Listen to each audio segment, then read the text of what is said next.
Ако успеете да преброите в колко превозни средства сме се возили, наистина ще ви призная, защото деня започна супер рано сутринта, насочвайки се към летището, където се срещнахме с другите ни приятели, които ни чакаха там и се запътихме към Барселона.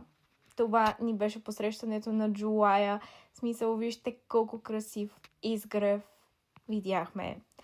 Пристигнахме и отидохме на терминал 1, тъй като за жалост нямахме време да се поразходим. Моите приятели не искаха да рискуват.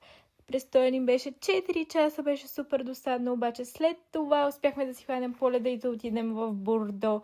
Града беше супер уникален, виждате ни с какви раници бяхме през цялото време. Беше страх дали ще ни пуснат, дали няма да ни глобят, но за щастие успяхме да се насладим на града. Аз бях като малко дете, шляпайки в тази локва.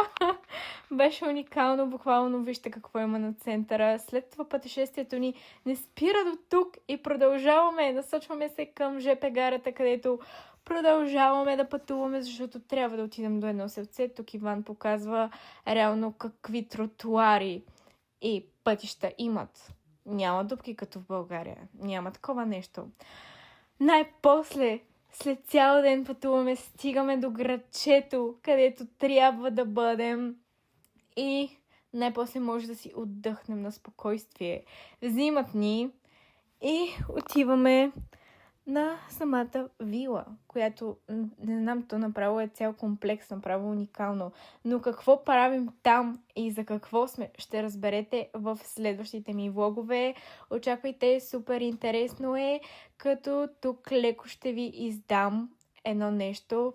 Забележете тениската, която носи този младеж. Просто дизайна е правена от Иван. Ще го похваля. И тук свършва влога, защото вече много ми се спи и си лягам. Чао!